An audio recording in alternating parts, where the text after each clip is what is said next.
औज़ुबिल्लाहिमिनश्शैतानिर्रजीम बिस्मिल्लाहिर्रहमानिर्रहीम। अस्सलाम वालेकुम। आप देख रहे हैं उर्दू एस्ट्रोलॉजी और मैं हूँ एस्ट्रोलॉजर अलमास यूनुस।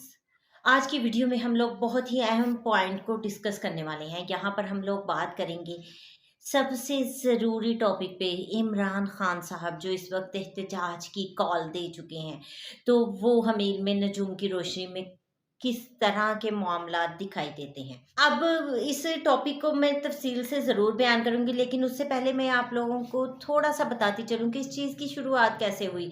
मैंने आप लोगों को सबसे पहले ये प्रडिक्शन दी थी कि इस वक्त जो इलेक्शन का टाइम है, ये टाइम बहुत ज़्यादा सूटेबल नहीं है। अगर पाकिस्तान के ज़ायचा को देखा जाता है तो उसके मुताबिक इलेक्शन जो है वो डिनाई हो रहे हैं, यानी कि इस वक्त में इलेक्शन नहीं होने चाहिए।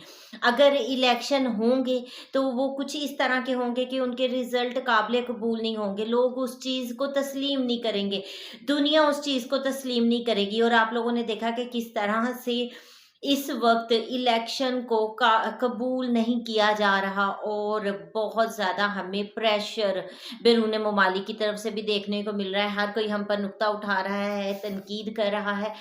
हमारे ये इलेक्शन एक सवालिया निशान बनकर रह गए हैं। इसके अलावा मैंने आप लोगों के साथ एक और प्रडिक्शन शेयर की थी कि अगर ये इलेक्शन होते हैं तो बड़ी तादाद में आज़ाद उम्मीदवार जीतेंगे। और आप लोगों ने देखा कि कितनी बड़ी तादाद में आज़ाद उम्मीदवार जीते हैं। और अगर आप लोगों ने मेरी पिछली वीडियोस देखी हैं तो आपको ये भी याद होगा कि मैंने 4 फरवरी को एक और प्रडिक्शन दी थी कि हमारी जो हुकूमत बनने जा रही है वो एक मखलूत किस्म की हुकूमत होगी। ठीक है, आप लोग देखें कि इस वक्त जो हुकूमत हमारे सामने आ रही है वो बिल्कुल एक अजीब चूचू का मुरब्बा बना हुआ है। ठीक है, तो ये एक मखलूत हुकूमत है जिसकी कुछ समझ नहीं आ रही कि ये किस तरफ को जाएगी, क्या करेगी। तो गाहे बगाहे मेरी तो कोशिश होती है कि आप लोगों के साथ अच्छी से अच्छी प्रडिक्शन शेयर करूं। जो मेरा इल्म मुझे बताता है, मैं हर चीज़ को बहुत वाज़ेह आपके साथ शेयर करने की कोशिश करती हूँ। तो आज भी हम इमरान खान साहब की कॉल के ऊपर बड़े ही डिटेल में बात करेंगे। इसके अलावा कुछ मुख्तलिफ ममालिक के भी बारे में थोड़ी सी बातचीत करेंगे। एक आप लोगों को याद होगा कि मैंने आप लोगों के साथ प्रडिक्शन शेयर की थी कि नवाज शरीफ और जरदारी बड़ी गलती कर गए हैं। तो बड़ी गलती क्या है? ये है बड़ी गलती जो अब होने को जा रही है। एक ऐसी हुकूमत बनने को जा रही है जो कि हुकूमत नहीं, बस चूचू का मुरब्बा ही है।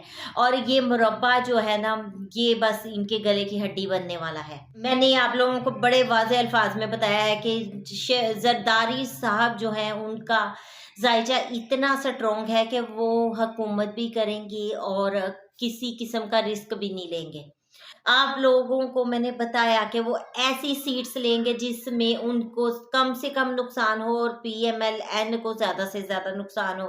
आप लोगों को मैंने पीडीएम के टाइम पे भी बताया था कि सबसे ज़्यादा नुकसान इसमें का होगा, वो होगी पीएमएल-एन।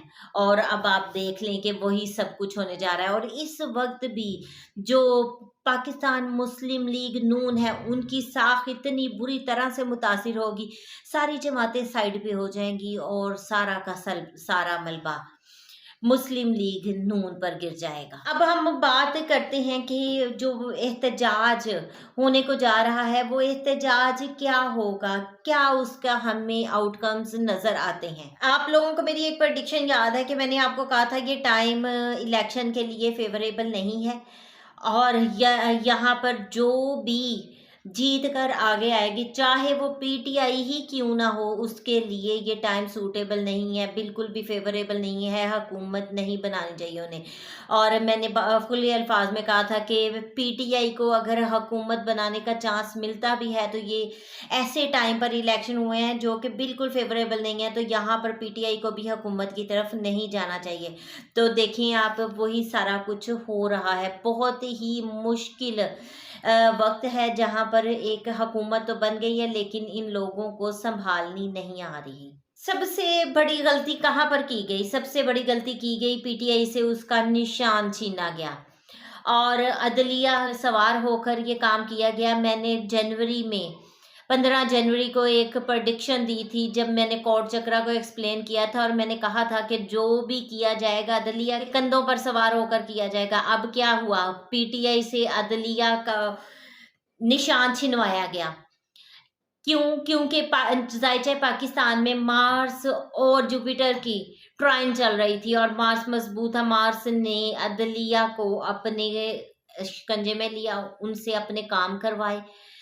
अब क्या था कि उनसे निशान छीन लिया गया, जो कि नहायत ही एक गलत रद्द-ए-अमल था। चाहे कोई सिचुएशन हो, कोई भी पार्टी हो, कभी उससे उसकी आइडेंटिटी नहीं छीनी जानी चाहिए। और मैंने आप लोगों को ये बात अगस्त में बताई थी कि ये साल पीटीआई के अरूज का साल होगा। पीटीआई का अरूज कहाँ शुरू हुआ? यहाँ शुरू हुआ कि उनसे बेशक निशान छीना गया, लेकिन लोगों ने पीटीआई के नाम पर आज़ाद उम्मीदवारों को वोट दिए।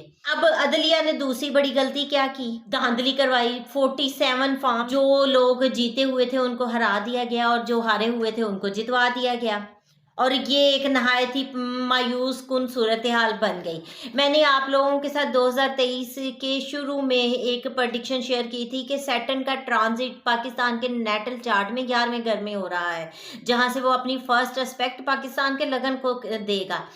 ठीक है, और पाकिस्तान में डिस्टर्बेंस क्रिएट होगी, मामलात ख़राब होंगे। बहुत लंबी चौड़ी प्रेडिक्शन दी थी, वीडियो भी पड़ी हुई है, आप लोग देख सकते हैं। मेरे पेज पे भी प्रेडिक्शन लिखी हुई है, वो देख सकते हैं। आप देखें कि वही चीज़ें यहाँ पर हुई। अब क्या है? सैटर्न अवाम का स्यारा है। साल 2024 जिसका रूलिंग प्लैनेट सैटर्न बनता है और सैटर्न अवाम का स्यारा है। यहाँ पर जो गलत किया जाएगा, अवाम उसका हिसाब लेगी। ये जो हरकतें लीडरान कर रहे हैं वो आम आवाम के लिए बहुत ज़्यादा मायूस कुन होती जा रही हैं और अवाम बहुत ज़्यादा डिस्टर्ब हो रही है। यहाँ हमेशा की तरह अवाम झुकेगी नहीं, क्योंकि इस साल सैटर्न के साल में आम अवाम उठेगी और अपना हक लेने की कोशिश करेगी। तो इस वजह से ये एक हमारे सामने एहतजाज की सूरत हाल निकली। पीटीआई की तरफ से एहतजाज की कॉल आई, अवाम सड़कों पर होगी। और ये मैं आप लोगों के साथ जनवरी में शेयर कर चुकी हूँ प्रेडिक्शन कि जनवरी, फरवरी, मार्च ये 3 माह पाकिस्तान में बगावती तहरीकें अरूज पर रहेंगी, क्योंकि यूरेनियस ने पाकिस्तान की डिग्री के बिल्कुल करीब अपनी रेट्रोग्रेशन कंप्लीट की है। अब मार्च का महीना मैंने बार बार जोर दिया था कि बहुत डिस्टर्ब होगा। मार्च का पहला दिन है और हमें बहुत ज़्यादा एहतजाज की सूरत हाल देखने को मिल रही है। और ये बात याद रखें कि ये एक रिकॉर्ड एहतजाज होगा। एक बात आप लोगों को और बता दूं कि दुनिया के 76 ममालिक में इस वक्त इलेक्शन होने को जा रहे हैं और इंडिया में भी इस वक्त इलेक्शन होने को जा रहे हैं। और इंडिया में होने वाले इंतखाबात मोदी साहब के लिए बहुत ज़्यादा परेशान कुन साबित होंगे। ये हालात मोदी साहब के लिए बहुत टफ है, बहुत बहुत टफ सिचुएशन बन जाएगी। अवाम एहतजाज करेगी, वहां भी आपको बगावती तहरीकें नजर आएंगी। अमेरिका में भी इलेक्शन होने जा रहे हैं और अमेरिका की एस्टेब्लिशमेंट के लिए भी ये एक कठिन मरहला होगा, एक मुश्किल वक्त होगा।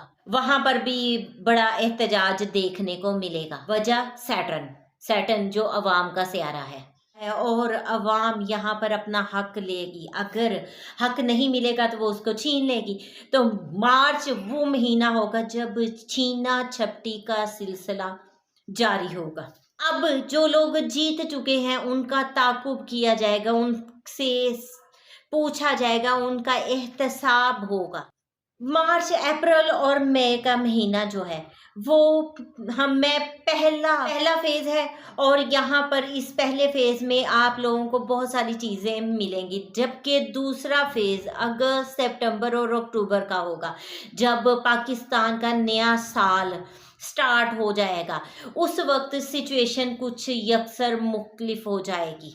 तो इन दोनों फेजेस में आपको बहुत सारी चीजें जो हैं देखने को मिलेंगी, आपके ऊपर बहुत सारे राज आश्कार होंगे। जो लोग समझ रहे हैं कि आसानी के साथ वो हर चीज कर लेंगे, सब कुछ हैंडल कर लेंगे, याद रहे कि अब हैंडल करना बहुत मुश्किल है। ऐसा बिल्कुल नहीं होगा कि चीजों को आप अपनी मर्जी से टैगल कर सकें। एक बात जहन में रखें कि ज़ायचा पाकिस्तान के 4th हाउस में मून वीनस का कम्बिनेशन बनता है, यानी कि मून वीनस एक फ्रॉड का योग है। अवाम की तरफ से भी फ्रॉड की सिचुएशन लगी रही, अवाम के साथ भी फ्रॉड होता रहा। ठीक है, तो यानी कि फ्रॉड का आंसर आम आवाम में हमें देखने को मिला। कभी उनके साथ फ्रॉड किया गया, कभी वो कुछ लोग फ्रॉड में इन्वॉल्व हो गए।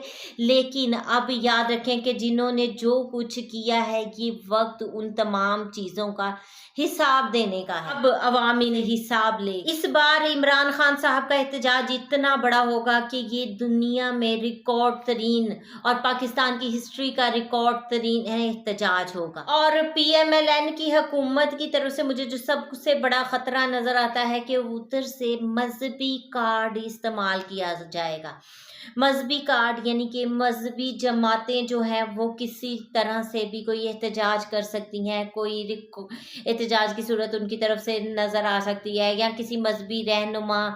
और ये एहतजाज इतना बड़ा होगा कि माइट भी पॉसिबल उसमें कत्लो गारा खून खराबा जैसी सिचुएशन बन जाए, या किसी अहम लीडर की मर्डर वगैरह या इस तरह की कोई सिचुएशन। वल्लाह आलम, ये तमाम चीज़ें तो अल्लाह ताला बेहतर जानते हैं, लेकिन मेरे इल्म के मुताबिक ऐसी कोई सूरत हाल बन सकती है।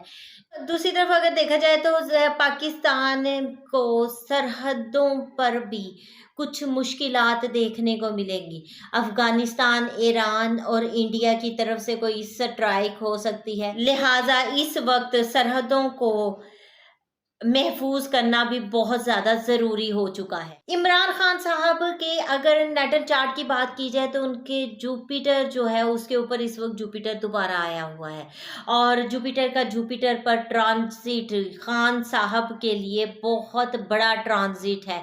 ये खान साहब की लाइफ में एक ट्विस्ट लेकर आएगा, और जुपिटर पर जुपिटर जब आता है तो इंसान के नेम फेम में और बहुत सारी चीज़ों में इजाफा करवाता है। इस वजह से मैं आप लोगों को पिछले 1 साल से बताती आ रही हूँ कि ये साल खान साहब की मकबूलियत का साल है।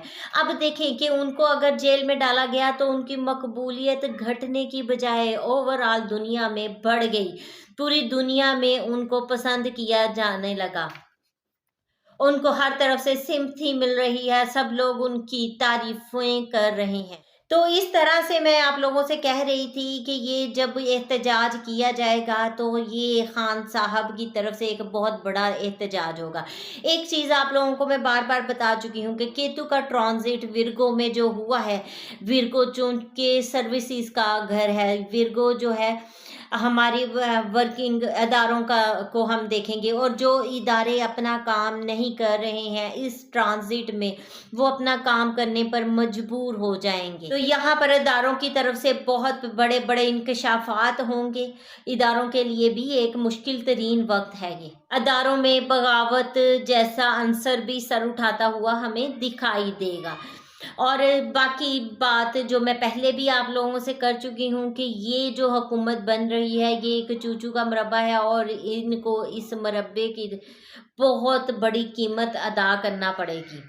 बाकी अगर हम देखें इस वक्त पाकिस्तान में हमें कुछ न्यू रूल्स एंड लॉज भी देखने को मिलेंगे।